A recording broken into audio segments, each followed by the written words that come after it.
नमस्कार, मैं धनंजय कुमार द नागरिक में आपका स्वागत है। 2024 लोकसभा चुनाव दूसरा चरण पूरा हो चुका है। तीसरे चरण की तैयारी चल रही है। प्रधानमंत्री नरेंद्र मोदी लगातार भाषण कर रहे हैं। एक-एक दिन में 3-3 4-4 भाषण कर रहे हैं।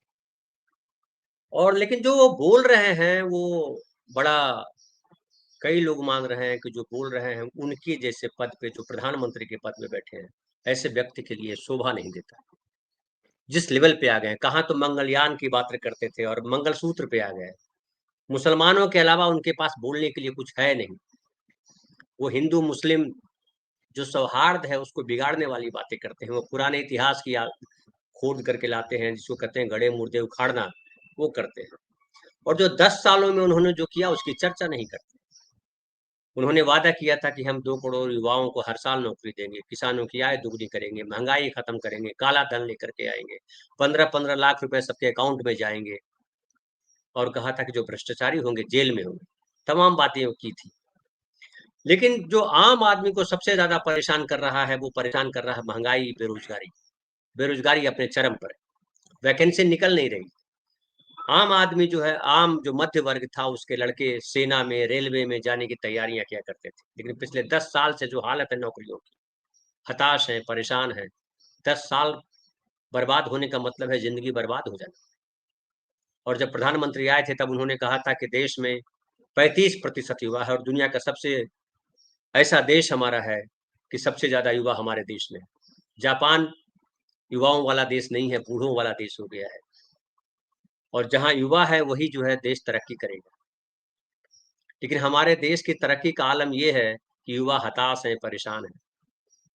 लेकिन नरेंद्र मोदी जी उस पर बात नहीं कर रहे हैं। वो अभी भी जो है, जो बात कर रहे हैं वो कांग्रेस पार्टी ने क्या किया, राहुल गांधी पर हमले बोलते हैं। आज ही उन्होंने हमला बोला है और कहा है कि औरंगज़ेब के अत्याचार साहबजादे राहुल गांधी को कहते हैं, कि औरंगज़ेब के अत्याचार साहबजादे को याद नहीं आते। राहुल गांधी ने आज कहीं भाषण दिया था कल, उसमें उन्होंने राजाओं, महाराजाओं का ज़िक्र किया था कि राजाओं, महाराजाओं को जो काल था, उसमें आम आदमी की कोई हैसियत नहीं थी। आम आदमी की ज़मीनें ले ली जाती थी, राजा, महाराजा मनमानी करते थे। उसको जो अमित मालवीय हैं बीजेपी के आईटी सेल के हेड, उन्होंने कहा कि उनको राजपूतों से माफ़ी माँगनी चाहिए। जबकि राजपूतों के खिलाफ पुरुषोत्तम रूपाला हैं जो बीजेपी के नेता हैं गुजरात के, उन्होंने बातें की और इसको लेकर के पूरा राजपूत समाज देश भर में आंदोलित है। गुजरात में तो बाकायदा शपथ ले रहे हैं, कल हमने कार्यक्रम किया था कि बाकायदा वो शपथ ले रहे हैं कि हम बीजेपी को वोट नहीं देंगे। कांग्रेस को वोट देंगे, आम आदमी पार्टी को वोट दे दीजिए लेकिन बीजेपी को वोट नहीं देना है, बाकायदा शपथ ले रहे हैं। खैर, जातियों की हम बात यहाँ नहीं कर रहे हैं, हम बात कर रहे हैं आम आदमी की। संविधान सम्मत समाज की, संविधान सम्मत प्रशासन की, शासन की। क्या नरेंद्र मोदी ने पिछले 10 सालों में संविधान सम्मत काम किए हैं? क्या नरेंद्र मोदी को इसलिए वोट दिया जाए कि वो हिंदू-मुसलमान करें? यही सब सवाल हैं देश के सामने, आज हम उससे उस पर बात करेंगे। हमारे साथ हैं प्रोफ़ेसर जगदीश्वर चतुर्वेदी सर। सर नमस्कार। नमस्कार, प्रोफ़ेसर नमस्कार। जगदीश्वर चतुर्वेदी जी से आप परिचित हैं? शिक्षाविद हैं, छात्र नेता रहे, जेएनयू में अध्यक्ष रहे, मार्क्सवादी विचारधारा से प्रभावित रहे, उनके लिए काम किया, लेकिन ज्योतिष विद्या में भी प्रकांड हैं वो। तो भारतीय संस्कृति की बात हो या मानवीय संस्कृति की बात हो या जितने भी विचार हैं, तमाम विचारों को जानने, पढ़ने, समझने वाले हैं हमारे जगदीश्वर चतुर्वेदी सर। जब भी उनसे हमारी बात होती है तो हमारे दर्शक यही लिखते हैं कि सर को बुला करके बड़ा अच्छा काम करते हैं, बहुत कुछ सीखने, जानने को मिलता है। बिल्कुल सही बात है। तो सर शुरुआत मैं आपसे यही करूँगा कि अभी जो 2024 का चुनाव है, इस चुनाव में जिस तरह से आरोप-प्रत्यारोप हो रहे हैं, नरेंद्र मोदी जिस तरह से हमले कर रहे हैं, जिस तरह से झूठ बोल रहे हैं, उनके बारे में सबसे बड़ी बात कही जा रही है कि लगातार वो झूठ बोल रहे हैं। हिंदू-मुसलमान दंगे फैलाने की बात कर रहे हैं। हिंदू मुसलमानों के खिलाफ जो है तरह-तरह से वो जो है आरोप लगाते हैं और अब तो आ गया है कि मंगलसूत्र उठा करके कांग्रेस पार्टी बेच देगी। आप किस क तरह से देखते हैं ये जो चुनाव प्रचार चल रहा है नरेंद्र मोदी जी का उसको? इसमें पहली चीज तो ये कि नरेंद्र मोदी के पास में कोई मुद्दा नहीं है, जो कि सबसे बड़ी ट्रेजेडी है नरेंद्र मोदी की।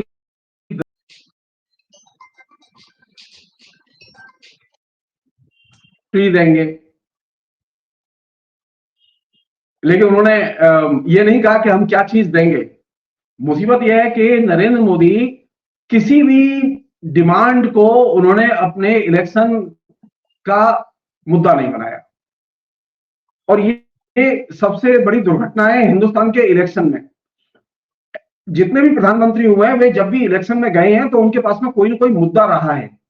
ये पहली बार है कि ऐसा प्रधानमंत्री 10 साल शासन किया, बड़ी बड़ी बातें की, लेकिन वह पहली बार अपने मैनिफेस्टो के बारे में कोई बात नहीं कर रहा, जिसे वो लोग कहते हैं ना संकल्प पत्र, वो कोई बात नहीं कर रहे। दूसरी चीज जो कि बहुत ही इंटरेस्टिंग है वो ये कि नरेंद्र मोदी के इलेक्शन डिक्लेयर करने के साथ सुप्रीम कोर्ट के 2-3 बहुत महत्वपूर्ण जजमेंट आए। एक जजमेंट का तो ईवीएम से संबंध था, तो सुप्रीम कोर्ट के बारे में उन्होंने कहा कि विपक्ष के मुंह पर तमाचा मारा। तो बढ़िया बात है। अच्छा, वो विपक्ष के मुंह पर तो तमाचा, ईवीएम, विपक्ष तो गया नहीं है वहां, लेकिन ईवीएम के पहले इलेक्टोरल बॉन्ड पर तो मोदी जी का गाल लाल कर दिया उसने, सुप्रीम कोर्ट ने। इतनी कसके धुलाई की कि सुप्रीम कोर्ट के निर्णय का स्वागत करना तो दूर, निर्लज्जता से उसके खिलाफ बयान दिए सारे बीजेपी के नेताओं ने। और दूसरा जो बहुत महत्वपूर्ण जजमेंट है, जो कि मैं उसका जिक्र करना चाहता हूं, जो कि मीडिया में जिसका जिक्र नहीं है, वो ये कि ये जो तमाम किस्म की जो कंज्यूमर गुड्स की कंपनियां हैं, ये पतंजलि के संदर्भ में जो सुनवाई चल रही थी, उस सुनवाई के दौरान तकरीबन 9 से 18 कंपनियां हैं जिनके के विज्ञापन गलत सूचनाओं से भरे हुए, गलत एश्योरेंस से भरे हुए, जिनके बारे में एडवर्टाइजिंग काउंसिल ने आयुष मंत्रालय को शिकायतें की हैं, लेकिन उन्होंने कोई एक्शन नहीं लिया। और इस बात पर सुप्रीम कोर्ट ने गंभीर नाराजगी जताई है। ये जो इलेक्शन के टाइम पर आपकी मिनिस्ट्रियां fail, finance ministry fail, Ayush मंत्रालय फेल, और तो और जो आयुष्मान कार्ड, जो सो कॉल्ड योजना जिसको उन्होंने शुरू किया था, उसका रिकॉर्ड यह है कि 38% हॉस्पिटल्स में वो योजना इंप्लीमेंट नहीं हुई है। ये मैं क्यों कह रहा हूं कि नरेंद्र मोदी ने जो योजनाएं लागू की उनके बारे में उन्होंने बात ही नहीं की है अभी। क्यों नहीं किया? क्योंकि नीचे फ्लॉप शो है। वो जसपाल भट्टी का फ्लॉप शो आता था ना, तो उसे तो सुन के आपको हंसी आती थी, लेकिन नरेंद्र मोदी की मुश्किल यह है कि नरेंद्र मोदी का फ्लॉप शो को देख के आपको गुस्सा आएगा, और नरेंद्र मोदी इसीलिए अपने फ्लॉप शो के बारे में कोई बातें नहीं करते। एक अन्य पहलू है जो कि इस बीच में उभर के आया है, जो कि कैंपेन में आया है। मतलब दिलचस्प बात यह है कि पहली बार ऐसा हो रहा है कि कांग्रेस के मैनिफेस्टो पर वो बोल रहे हैं। अरे भाई, कांग्रेस अपने मैनिफेस्टो बोले, तुम अपने मैनिफेस्टो बोलो तो लोगों को जरा उसकी पेचीदगियां समझ में आए, लेकिन कांग्रेस के मैनिफेस्टो पर अटैक किया जा रहा है। नरेंद्र मोदी सिर्फ एक काम कर रहे हैं, मैं सिर्फ जानना चाहता हूं, उनसे सुनना चाहता हूं उनके मुंह से। वो औरंगजेब से तो लड़ लेंगे, राहुल गांधी से लड़ने के लिए सिर्फ एक घोषणा कर दें कि वो औरतों के लिए जो राहुल गांधी ने 1 लाख रुपए साल की स्कीम डिक्लेयर की है, उस स्कीम को किसी भी कॉस्ट पर वो इंप्लीमेंट नहीं होने देंगे। वो खाली इतना बोल दें, हिंदुस्तान की जनता और हिंदुस्तान की खासतौर पर औरतें उनको चूड़ियां पहना देंगी। उन्हें अंदाज नहीं है। कारण क्या है कि कांग्रेस के मैनिफेस्टो ने एक स्तर पर पॉपुलैरिटी गेन की है। नरेंद्र मोदी की ये एक ट्रेडिशनल जो मॉडल है डिक्टेटरशिप का, जिसको कि नरेंद्र मोदी ने अप्लाई किया हुआ है, वो ये कि नेता का कहा हुआ कथन और नेता के कहे हुए कथन का अनुकरण करने वाली जनता, कार्यकर्ता वगैरह वगैरह और ब्यूरोक्रेसी। पहली बार ऐसा हो रहा है कि एक जो पूरा का पूरा समूह था आरएसएस का, नरेंद्र मोदी की पहली पराजय तो डिक्लेयर हो चुकी है। वो ये कि आरएसएस ने इस बार के इलेक्शन में हाथ बांध लिए अपने, वो एक्टिवली काम नहीं कर रहा है। और मेरे पास कम से कम नहीं तो दसियों शहरों की ये रिपोर्ट्स हैं जो कि मैं लोगों से बातचीत करते हुए मैंने हासिल की हैं कि आरएसएस के लोग कैंपेन के लिए नहीं निकल रहे। हम जानना चाहते हैं हम जानना चाहते हैं, आप नरेंद्र मोदी औरंगजेब के वंशजों से लड़ेंगे कैसे? आरएसएस ने तो खुद कह दिया है कि वो नरेंद्र मोदी के पक्ष में नहीं है। आरएसएस के निष्क्रिय होने का मतलब यह है कि आरएसएस का यह संदेश है जनता के लिए कि नरेंद्र मोदी को हराओ। वह आरएसएस जो पिछले दोनों पार्लियामेंट के इलेक्शन में एकदम एक्टिव था। एक फैक्ट है जिसे कि आप वेरीफाई कर सकते हैं हर लेवल पर, हर राज्य में, इंक्लूडिंग गुजरात में। आज मैंने सुबह एक फेसबुक पर पोस्ट लिखी थी कल, तो गुजरात में एक व्यक्ति ने, और एक छोटा सा वीडियो भी तैयार किया था, एक व्यक्ति ने लिखा गुजरात से कि सर यहां पर भी आरएसएस के लोग काम नहीं कर रहे। तो जो चीज मैं आपके जरिए शेयर करना चाहता हूं वो ये कि नरेंद्र मोदी का बहिष्कार सिर्फ राजपूत, ठाकुर, जाट, गुजर ये नहीं कर रहे, बल्कि आरएसएस भी कर रहा है। फर्क सिर्फ इतना है कि आरएसएस ने बयान नहीं दिया, आंखों की शर्म रखी है उसने बयान नहीं दिया, लेकिन आरएसएस का कोई भी नेता किसी भी जगह वो पब्लिक रैली में, जुलूस में नहीं आ रहा। और जो पन्ना प्रमुख, करीब 5,500 पन्ना प्रमुखों की मीटिंग की थी नरेंद्र मोदी ने इलेक्शन शुरू होने के पहले बीजेपी के हेडक्वार्टर में, एक भी पन्ना प्रमुख, मैं मथुरा में हूं इस समय, मैंने मथुरा में तमाम जगह जाके देखा, हेमा मालिनी की रैली निकली थी उसको भी मैंने देखा, एक भी पन्ना प्रमुख नजर नहीं आया। यह आश्चर्यजनक नहीं है कि आरएसएस जो कि इतना विशाल संगठन है, जिसके पास में हजारों कार्यकर्ता हैं, वो नरेंद्र मोदी के इलेक्शन में नॉन कॉपरेशन पर उतर आया है। और ये अपने आप में एक बहुत महत्वपूर्ण चीज है, इसे जनता को बताया जाना चाहिए। और आरएसएस के लोगों से मैं तो आपके माध्यम से यही अपील करूंगा कि वे खुलकर बीजेपी का विरोध करें, बीजेपी के हर कैंडिडेट को हराएं। डेमोक्रेसी में अगर वो बचे रहना चाहते हैं, और ये खुदा ना खास्ता अगर हारा नहीं, तो आप तय मानिए सबसे पहले आरएसएस के लोगों को वो जेलों में डालेगा, उनकी हत्याएं करेगा। क्यों मैं कह रहा हूं? क्योंकि हिटलर का जो एक्सपीरियंस है वो बहुत खराब एक्सपीरियंस है। हिटलर जिस पार्टी के जरिए चुनकर आया और सत्ता संभालने के बाद में हिटलर ने सबसे पहला काम यह किया, अपनी पार्टी, उसी के कार्यकर्ताओं की हत्याएं की, उसके बाद उसने यहूदियों की हत्याएं की। ये जो अभी नरेंद्र मोदी का जो स्टाइल है, जिसको कि आरएसएस समझ रहा है, पहली चीज। दूसरी चीज, एक और बहुत महत्वपूर्ण चीज कह रहा हूं आपसे, जो कि शायद हो सकता है आपके बीच में आई हो बातचीत में। जब इस तरह की एक पार्टी की डिक्टेटरशिप डेमोक्रेसी में चलती है, जैसे कि नरेंद्र मोदी ने चलाई है, तो एक स्टेज के बाद में जैसे ना पाप का घड़ा भर गया है। आप याद कीजिए 2011 को बंगाल में 7 बार जीता था लेफ्ट फ्रंट। सीपीएम के लोग एकदम निश्चिंत थे कि हमें कोई नहीं हरा सकता। सीपीएम का कोई कार्यकर्ता सीपीएम के लिए कैंपेन करने के लिए नहीं निकला। मैं उस समय बंगाल में ही था। पूरा का पूरा कम्युनिस्ट पार्टी का सिस्टम कोलैप्स कर गया। जानते हैं, ममता बनर्जी एकदम जीत गई। ये जो अभी आरएसएस जो साइलेंटली बैठ गया है घर में, ये इस बात का संकेत है कि आरएसएस पहचान रहा है कि अब वो कैंपेन नहीं कर सकते नरेंद्र मोदी के लिए। अगर उन्हें अपनी जान बचानी है तो बेहतर यह है कि वे घर में बैठे। ये जो चीज घट रही है, ये बता रही है कि नरेंद्र मोदी के खिलाफ में जनता में और विभिन्न वर्गों में, और खासतौर पर बीजेपी के अंदर असंतोष बढ़ रहा है। दूसरी एक चीज और जो कि बहुत महत्वपूर्ण चीज है, मुजफ्फरनगर की जो पंचायत थी, उस पंचायत में जिस तरह से बीजेपी का बहिष्कार करने के लिए कॉल दिया गया, वो अपने आप में दुर्लभ चीज है, क्योंकि पिछले 10 साल से वो इनके लिए काम कर रहे थे। उनका किसी पार्टी से और पार्टी से लेना देना नहीं था। इसलिए ये जो लगातार लोग गुस्से में हैं, कहीं बेरोजगारी की समस्या है, कहीं कृषि उपज के उचित मूल्य की समस्या है, कहीं जो है लोगों के पास में खाने के लिए नहीं है, तो ये जो स्थितियां बनी है, ये स्थितियां एक जनाक्रोश पैदा कर रही हैं। अब दिक्कत यह है कि नरेंद्र मोदी के पास में जनाक्रोश को शांत करने के लिए तो कोई प्रोग्राम है नहीं। वो एक प्रोग्राम है, उन्हें बार बार मुसलमान याद आते हैं। उन्हें लगता है कि मुसलमानों का नाम लेने से गुस्सा निकल जाएगा। नरेंद्र मोदी का भाषण में गुस्सा निकल सकता है, जनता का गुस्सा नहीं निकल सकता है। जनता हिंदू मुसलमान के झगड़े में नहीं जाएगी। 2 उदाहरण दे रहा हूं। नरेंद्र मोदी ने 2 सबसे बर्बर काम किए लाइफ के, 370 हटाई और 8 महीने तक जम्मू कश्मीर में अघोषित लॉकडाउन डिक्लेयर किया।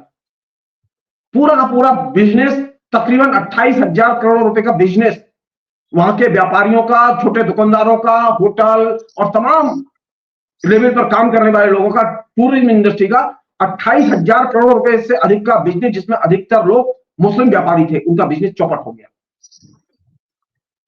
क्यों? 370 हटाई जाने का तो जम्मू कश्मीर में किसी भी मुसलमान ने, किसी भी ग्रुप ने जुलूस निकाल के विरोध नहीं किया था। फिर लॉकडाउन क्यों लगाया गया? और ऐसा लॉकडाउन जिसका ऑर्डर नहीं है, लोगों को पकड़ पकड़ के जेल में बंद किया गया जिनके बारे में लिखित में ऑर्डर नहीं है, इंक्लूडिंग 2-3 भूतपूर्व मुख्यमंत्री घर में ही नजरबंद किए गए। महबूबा मुफ्ती, फारूक अब्दुल्ला और उनका बेटा उमर अब्दुल्ला। ये मैं क्यों कह रहा हूं कि आपसे कि मुसलमान, आप कुछ भी बोलिए, एक बहुत अच्छी चीज घट रही है जिसे कायदे से दर्ज किया जाना चाहिए। मुसलमान किसी भी सांप्रदायिक हमले के दबाव में और आक्रमण में, जो वैचारिक हमले हो रहे हैं, उनमें नहीं आ रहा। क्यों नहीं आ रहा? कोई तो वजह होगी। हिंदुस्तान की डेमोक्रेसी के निर्माण में मुसलमानों की डेमोक्रेसी कैसे बनती है? डेमोक्रेसी पीसफुल पार्टिसिपेशन से बनती है। यहां से देखा जाना चाहिए 75 वर्ष में मुसलमानों ने शांतिपूर्ण तरीके से, सद्भावपूर्ण तरीके से डेमोक्रेसी में पार्टिसिपेट किया कि नहीं किया? किया। आपने लाख उनकी अवहेलना की, लेकिन इसके बावजूद उन्होंने पार्टिसिपेट किया। किसी ने भी बाइकआउट का कॉल नहीं दिया, कभी किसी मुसलमान ने कॉल नहीं दिया, बल्कि उल्टा हुआ है अभी इस बात पे। दसियों कॉन्स्टिट्यूंसी की खबर है मेरे पास में जहां पर के मुस्लिम वोटरों के नाम वोटर लिस्ट से काट दिए गए, इसलिए कि आपको वोट नहीं मिलेगा। अरे ये तो बहुत ही पेटी किस्म की चीज है। मुसलमानों को आप जीत नहीं सकते, मुसलमानों का दिल नहीं जीत सकते। और तो और वो जो बीकानेर में जिस उनके माइनॉरिटी सेल के नेता ने जो विरोध किया था नरेंद्र मोदी के भाषण का, उसकी तो गिरफ्तारी हो गई। बताइए। अरेस्ट कर लिया पुलिस ने। बताइए, अल्पसंख्यक सेल का जिला अध्यक्ष था वो। जी जी जी। ये मैं क्यों कह रहा हूं कि आप, अगर आपको इतना ही लगता है तो मैं, मुख्य मुसलमान इतने बुरे होते हैं, मेरा एक छोटा सा सुझाव है और मांग भी है। सऊदी अरब के राजा ने जो नरेंद्र मोदी को राज सम्मान दिया था ना, नरेंद्र मोदी सिर्फ उसे ठुकरा दें, वापस दे दें।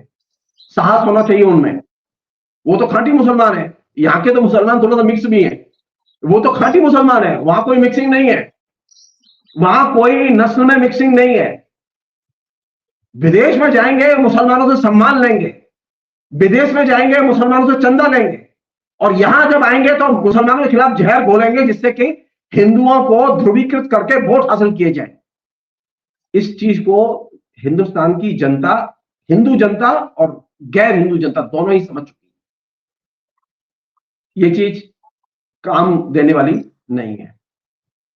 क्यों काम देने वाली नहीं है? इसका एक बड़ा कारण है कि जो अभी जो पैटर्न दिखाई दे रहा है ना वोट का, उस पैटर्न में वो साफ है कि कहीं पर भी कोई भी मुस्लिम विरोधी उन्माद नहीं है और हिंदू का उन्माद नहीं है।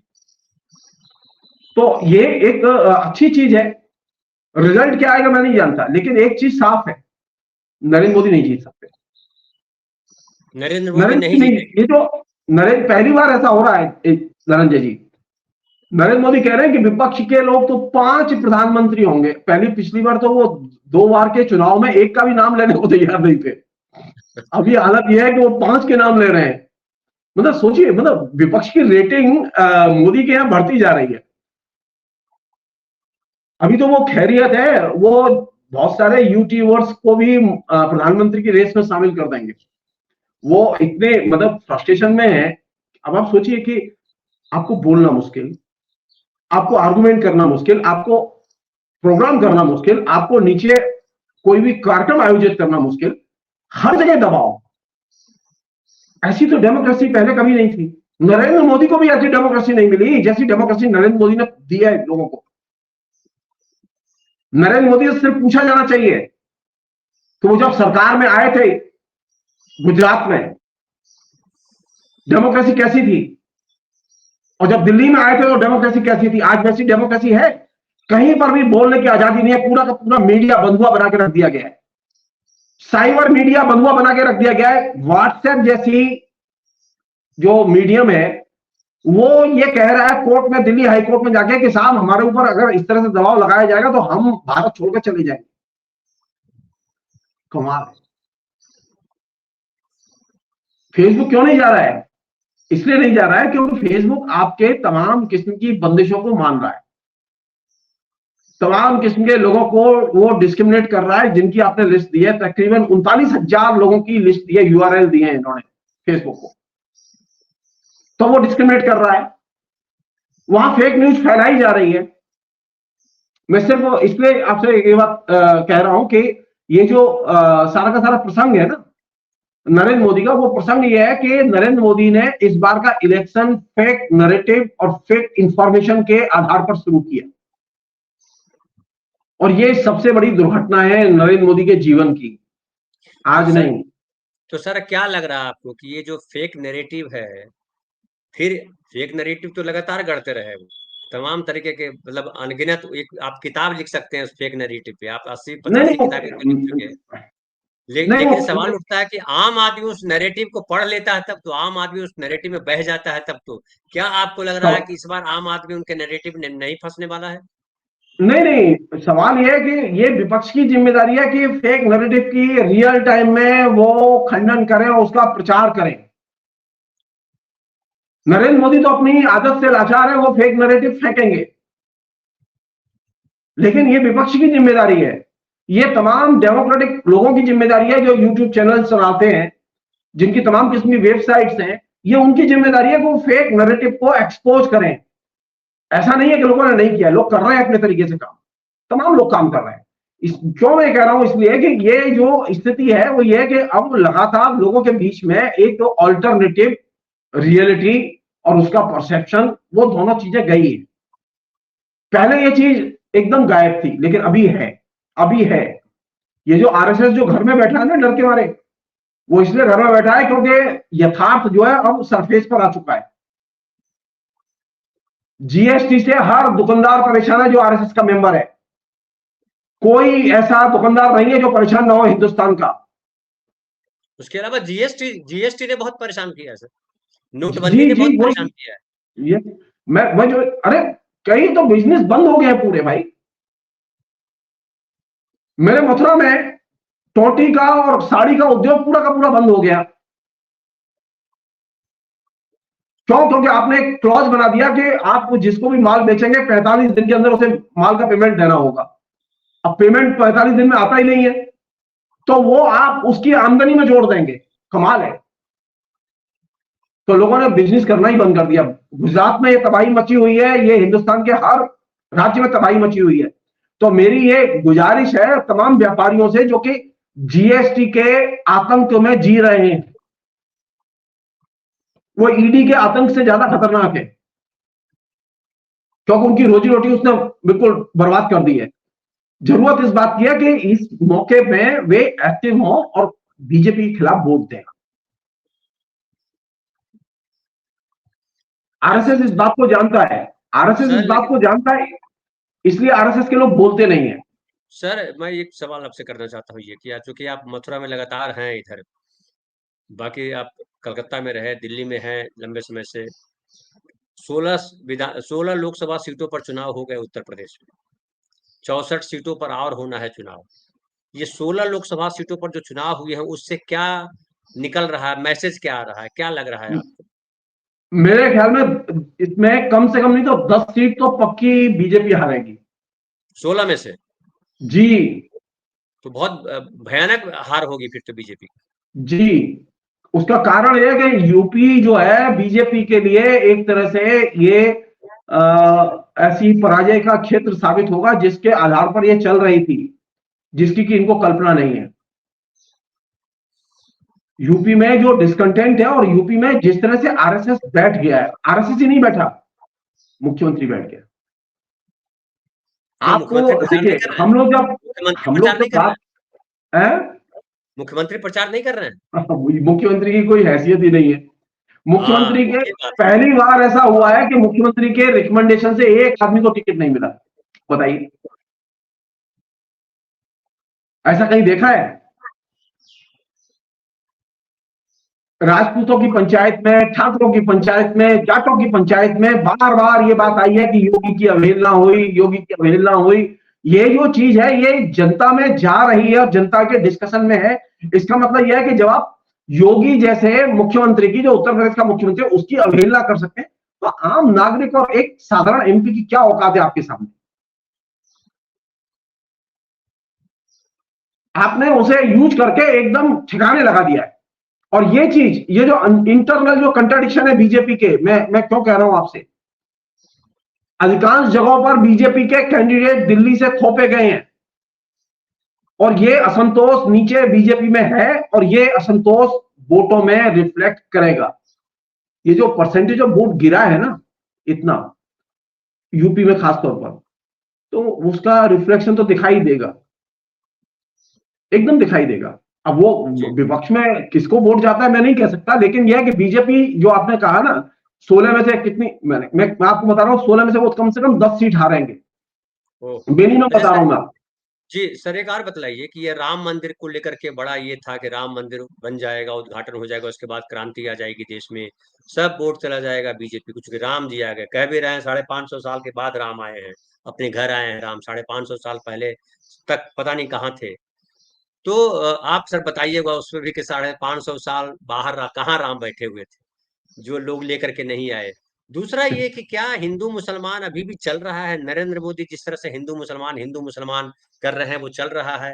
दूसरा नहीं, तीसरा तीसरा सर, कि क्या वो जो कह रहे हैं कि ये जो है वेल्थ टैक्स लगाएगी कांग्रेस और आपके पास 4 कमरों का घर है, 2 कमरा आप दूसरे को दे देंगे, घुसपैठियों को आपकी बीवी का मंगलसूत्र दे देंगे, इस तरह की बातों को जनता किस तरह से ले रही है? देखिए जनता की इसमें कोई दिलचस्पी नहीं है। लोग सीधे ये पूछ रहे हैं कि मजदूरी कहाँ है। राम की बात भी जो करने आ रहे हैं उनसे पूछ रहे हैं कि भैया भंडारा है, खाना खिला रहे हो तो बोलो, और खाना नहीं है तो जाओ। और जो जिसे खाना दे रहे हो वो पूछ रहा है कि मजदूरी कब दोगे। तो राम जी की छुट्टी तो मजदूरी ने कर दी है, मैं आपको बता रहा हूं।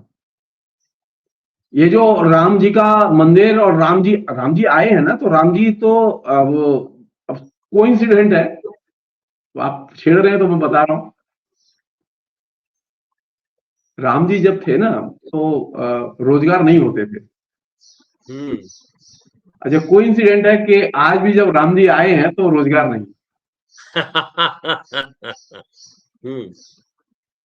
भाई कोई काम ही नहीं होता था सिवाय मतलब फल फूल खाने के अलावा, जड़ी बूटी पत्तियां खाने के अलावा, नंगे घूमने के अलावा कोई काम ही नहीं होता था। अब आदमी के बस खाली कपड़े उतरने बाकी रह गए, बस एक बार मोदी जी चुन जाए तो सीधे वो त्रेता युग में लोगों को पहुंचा देंगे।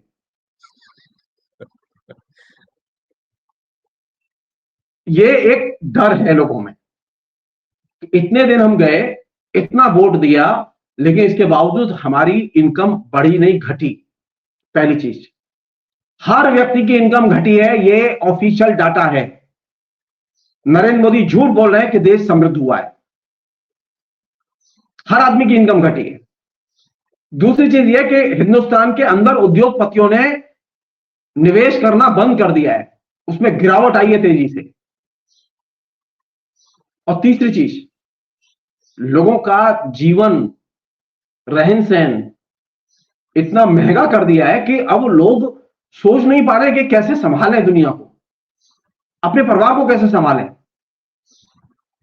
एक पत्रकार जिसके 2 बच्चे हों, जिसे 30,000 रुपए 35,000 रुपए इनकम हो जिसकी, और उसका दिल्ली में घर हो, वो हाउस लोन लिया हुआ हो तो वो किस्त देगा कि बच्चों की फीस देगा कि खाना खाएगा, क्या करेगा?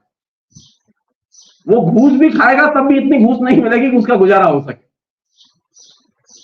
ये मैं इसलिए कह रहा हूं कि अब स्थितियां इतनी खराब कर दी हैं कि अगर आपके पास में 30-35 हजार की नौकरी है भी और आप बंबई में रहते हैं, बंबई में तो अगर आपके पास में 1 लाख की नौकरी भी है तो बेकार है, क्योंकि वहां फ्लैट ही जो है 50-60 हजार रुपए में भाड़े में आएगा, छोटा सा। ये मैं इसलिए ये सारी चीजें मैं क्यों कह रहा हूं, क्योंकि ये जो पूरा का पूरा परिदृश्य बन रहा है वो ये कि आपने लोगों की आम जीवन की, हिंदू और मुसलमानों की अर्थव्यवस्था को एकदम निचोड़ दिया। अब सिर्फ एक चीज बच गई है, लोगों के पास हड्डियां बच गई हैं और कपड़े बच गए हैं। तो दधीची ऋषि का 5 किलो उदाहरण है जो ना सर, वो दधीची ऋषि का उदाहरण है ना, वृत्रासुर के लिए उन्होंने अपनी हड्डी दान की थी, नहीं तो वो भारत अभी जनता भी दान करेगी। सिर्फ एक चीज मैं कहना चाहता हूँ आपके जरिए बस, वो ये कि जब ये इतनी भूखमरी ये फैलती है ना, जिसे हम लोग गरीबी कहते हैं, जो फैली हुई है, तो किसी भी किस्म के शासन को बचाए रखना मुश्किल होता है। अब वो चाहे नरेंद्र मोदी के 1000 गुण हो, मैं मान लेता हूं नरेंद्र मोदी में कोई दोष ही नहीं है, लेकिन एक दोष है, नरेंद्र मोदी ने गरीबी दी है गिफ्ट में। वो तो कह मैं रहे हैं सर नरेंद्र मोदी 25, के सारे सर वो तो सर मैं आप न, कह रहे हैं, वो तो कह रहे हैं 25 करोड़ गरीबों को बाहर निकाला है, उन्होंने तो ये कह रहे हैं गरीबी रेखा से नहीं बाहर नहीं नहीं निकाला है। नहीं नहीं वो एकदम गलत है।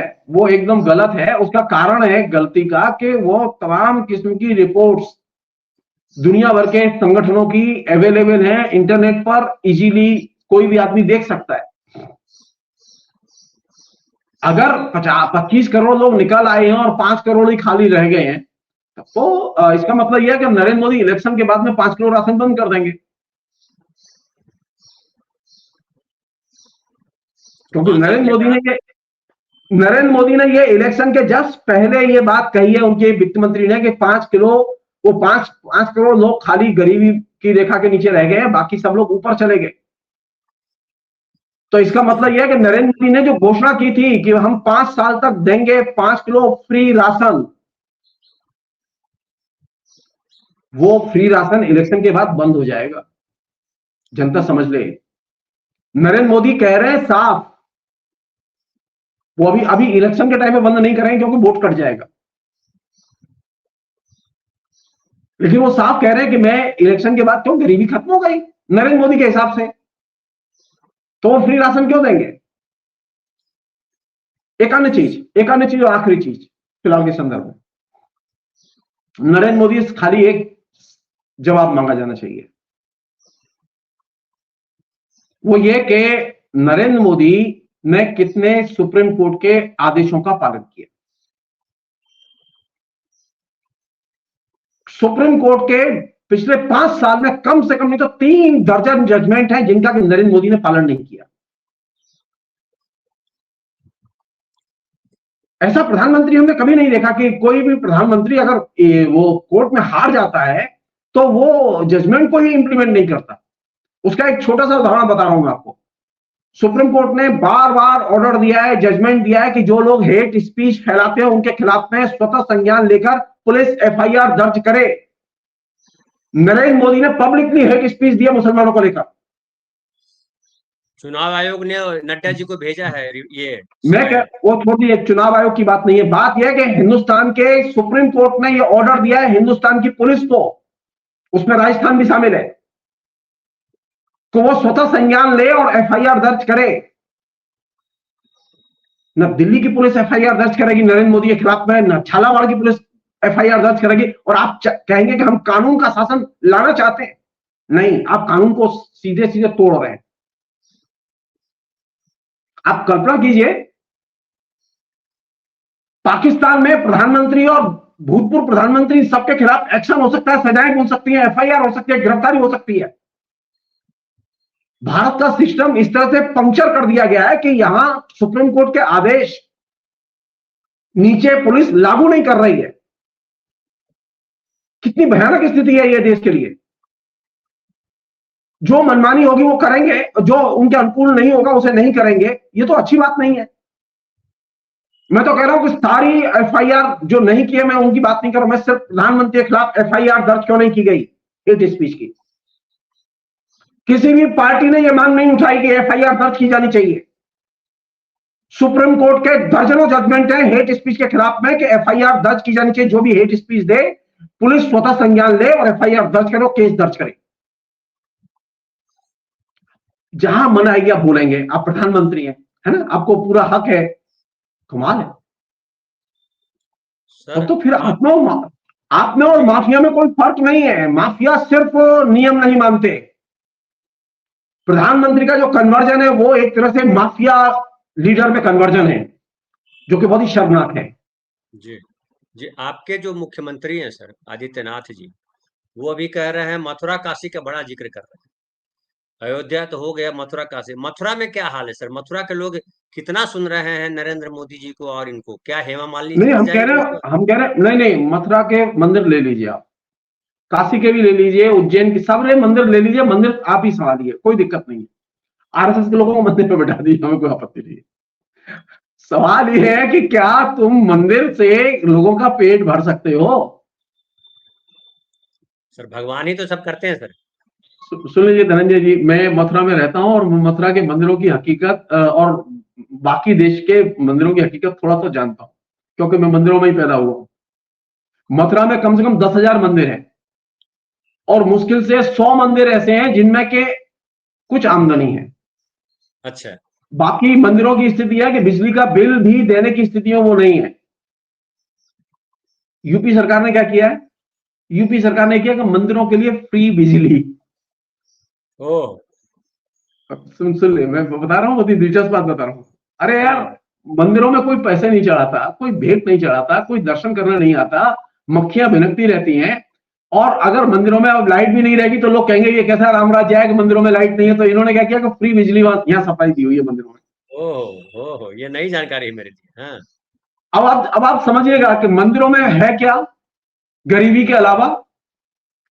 मैं चैलेंज के साथ कहता हूं कि आप बांके बिहारी के मंदिर से लेके दाऊ जी के मंदिर से लेके किसी भी मंदिर के दरवाजे पर आप मेरे साथ आइए। मंदिर आने वाले 100 में से 100 लोग रोते और बिलखते हुए आते हैं गरीबी की वजह से। वहां जय श्री राम करते हुए नहीं आते, कोई उन्माद में और आनंद में नहीं आते, बल्कि जो ही वो खड़े होते हैं उनके टपाटप आंसू गिरते हैं। कोई कहता है मेरा बेटा पढ़ लिया है, नौकरी नहीं लग रही। कोई कहता है मेरा बेटा चार्टर्ड अकाउंटेंट है, उसे काम नहीं मिल रहा है। कोई कहता है मेरा डॉक्टर है मेरा लड़का, उसे काम नहीं मिल रहा है। और जो पढ़े लिखे नहीं है उनकी तो स्थिति आप कल्पना नहीं कर सकते कितनी खराब होती है। मैं जब सुबह मंदिर, मैं डेली मंदिर में बैठता हूं। मैं कोई दिन नहीं होता जिसमें कि मुझे 2, 4, 6 लोगों को बिल्कुल टपाटप आंसुओं से देखना ना पड़े। तो ये लोग क्या जाने मंदिर में आने वाले लोगों का दुख। धर्म का मतलब है दुखी के जीवन में मदद करना और दुखी होना। धर्म का मतलब वोट लेना नहीं है। इन्होंने धर्म की मीनिंग ही बदल दिया। धर्म कोई उपभोग की जगह नहीं है, बल्कि वह दुख की जगह है। लोग दुख व्यक्त करने आते हैं, दुख शेयर करने आते हैं। आप ले लीजिए मंदिर। और एक और चीज आज लास्ट में कह रहा हूं, मैं ज्यादा नहीं बोलूंगा मैं उसको लेकर। जी। जिसे वो कृष्ण जन्मभूमि कह रहे हैं, तो वो तो कृष्ण जन्मभूमि है ही नहीं। अच्छा। मस्जिद है वहां बनी हुई। अब आपको चाहिए मस्जिद गिरा के कोई मंदिर बनाना, बना लीजिए, लेकिन वो कृष्ण जन्मभूमि नहीं है। तो कहाँ है कृष्ण जन्मभूमि? मैं बता रहा हूं, मेरे घर से मुश्किल से 1 फरलांग की दूरी पर एक अच्छा। जगह है। एक जगह है, मुश्किल 1 फरलांग में नहीं, मुश्किल से 400 कदम होगा। मेरा घर है। मैं आपको क्यों कह रहा हूं, मेरा घर बहुत ही मौके की जगह है। उस जगह का नाम है विश्राम घाट, और विश्राम घाट के पास में मेरा घर है, जो कोई मुख्य तीर्थ है यहाँ। विश्राम घाट के पास में कंसखार नाम का घाट है। यानी कंस अच्छा। का वध करके जब आए थे कृष्ण, तो कंस को यहां फेंका गया था। ओके। अब कंसखार जो बाजार है, उस बाजार के पास में एक कपूरन घाटी है, और वहां कंस का कारागार हुआ करता था। इन गधों को मालूम नहीं है। अच्छा, वहां जन्म हुआ था कृष्ण का, बिल्कुल। वहां जन्म हुआ था। अब वहां तो रिहायशी बिल्डिंग बन गई है हिंदुओं की। ओह। मैंने खुद अपने बचपन में वहां पर लोगों को दर्शन कराए कंस के कारागार के। अच्छा, वो कब्जा कर लिया लोगों ने? ओ, क्या करेंगे बेचारे, कोई दर्शन करने नहीं आता तो क्या करेंगे। बेच दिया? नहीं, अपने घर में बना लिया, अपने आराम से रह रहे हैं। इलीगल हो अब गया ना आप सर वो? भैया, मैं क्यों कह रहा हूं, ये क्यों कह रहा हूं कि चूंकि वहां डालमिया ने और दूसरे लोगों ने पैसा लगाया कृष्ण जन्मभूमि पर, और वहां ये सो कॉल्ड कृष्ण जन्म स्थान बनाया, और उसके कर्ता धर्ता बीजेपी के और आरएसएस के लोग हुआ करते थे, मैं जानता हूं उनको। उन लोगों को भी ये मालूम नहीं था कि ये जो जगह है वो कृष्ण मंदिर बना रहे हैं। ये उसके पास में एक और मंदिर है, केशव देव का मंदिर, जहां के पुराना, सबसे पुराना मंदिर है वो। मूर्ति भी सबसे पुरानी है। ये तो सब 47 के बाद वाली है, जो भी जगह है, जो मंदिर है, जो प्रपंच है। जो ओरिजिनल जगह थी कृष्ण जन्म स्थान के नाम से, उस जगह को तो इन्होंने हाथ ही नहीं लगाया। जानते हैं, उसकी छत तक नहीं बदलवाई, बाकी तो छोड़ दीजिए। ओह! आसाम से कोई बेचारे कृष्ण भक्त आए, उन्होंने उसके मंदिर का जीर्णोद्धार कराया। मैं तो यहाँ बचपन से बड़ा हुआ हूं, तो मैं यहाँ के एक एक मंदिर को जानता हूँ, करीब से, अंदर से जानता हूँ। मैंने अंदर से खेला हूं मैं हर मंदिर में। कोई मंदिर ऐसा नहीं जिसमें मैं खेला नहीं हूं। तो मुश्किल क्या है कि इन लोगों को तो ये मालूम ही नहीं है कृष्ण जन्म स्थान है कहां। इन्हें नहीं मालूम। तो ये इनको तो खाली वो मस्जिद दिखाई दे जानी चाहिए, और उसमें अगर आरएसएस के किसी बंदे ने लिख दिया कि यहाँ तो कोई राम की मूर्ति थी, कृष्ण की मूर्ति थी, तो उसके बाद में ये पागल की तरह लग जाएंगे। इन्हें पौराणिक तथ्यों से कोई लेना देना नहीं, स्मृति के तथ्यों से कोई लेना देना नहीं, धार्मिक तथ्यों से, धार्मिक परंपराओं से कोई लेना देना नहीं। आश्चर्य की बात यह है कि ये लोकल जो वाचिक इतिहास है उससे भी ये एकदम कटे हुए। इसी को कहते हैं जिसे कहेंगे कि नकली इतिहास, और नकली इतिहास लेखन जो कि आरएसएस ने किया, जिसके गर्व से वो मंदिर और वो बेचारी अब ईदगाह मस्जिद एक अन्य चीज। सर सर एक आखिरी सवाल सर आपसे, हाँ। छोटा-सा जवाब दीजिएगा। ख टाइम भी हो गया है। क्या नरेंद्र मोदी जी इस बार फिर प्रधानमंत्री बनेंगे? नहीं, thank you sir. Narendra Modi को 200 से अधिक सीट नहीं आएंगी। 200 से अधिक सीटें नहीं आएँगी। चलिए, नहीं, फिर तो राहुल गांधी जो कह रहे हैं कि 160 सीटें तक सिमट जाएँगे, वही स्थिति बता रहे हैं। 200 के अंदर ही जो कुछ है, और 200 भी बहुत ज्यादा है मेरा अनुमान, लेकिन यह है कि 200 से अधिक सीटें नहीं आएंगी। नहीं आएँगे। तो बहुत-बहुत धन्यवाद सर, आप आए थैंक और यू, आपने थैंक यू। मंदिर के बारे में बताया कि कृष्ण मंदिर दरअसल कहाँ है, ये लोगों को, दर्शकों हाँ को हाँ, हमें मैं, पता चला। अब आपने पूछ लिया तो मैं बता रहा हूँ, क्योंकि मुझे तो इसकी एक एक गली का मालूम है। बिल्कुल सर, आप तो वहीं जन्मे, वहीं बड़े हुए हाँ और हाँ, मैं मान बिल्कुल रहे हैं, मेरी। आप ऐसा भी नहीं कि एक ऐसे ही जन्म के वहाँ तो ढेर सारे लोग जन्मे, ढेर सारे लोग बड़े बूढ़े हो गए। अरे भाई, लेकिन आप तो हमारी रिसर्चर हैं, आप पढ़ते हैं, हमारी लिखते हैं। नहीं नहीं, हमारी पंडिताई होती रही है, हमारे यजमान आते रहे, हम हर मंदिर पर यजमानों को लेके जाते रहे हैं। जी, जी, जी। तो हमारे बहुत-बहुत लिए धन्यवाद। धर्म जो है ना, बाकायदा एक तरह से एक हमारी जिम्मेदारी का हिस्सा है। हमारे लिए धर्म प्रोपेगेंडा का हिस्सा नहीं है। नहीं, बिल्कुल। तो बहुत-बहुत धन्यवाद sir. Thank you, thank you, thank you. तो ये रहे हमारे साथ थे डॉक्टर क्षमा करेंगे प्रोफेसर जगदीश्वर चतुर्वेदी सर। कैसा लगा प्रोग्राम आप ज़रूर बतलाइए। बहुत-बहुत धन्यवाद।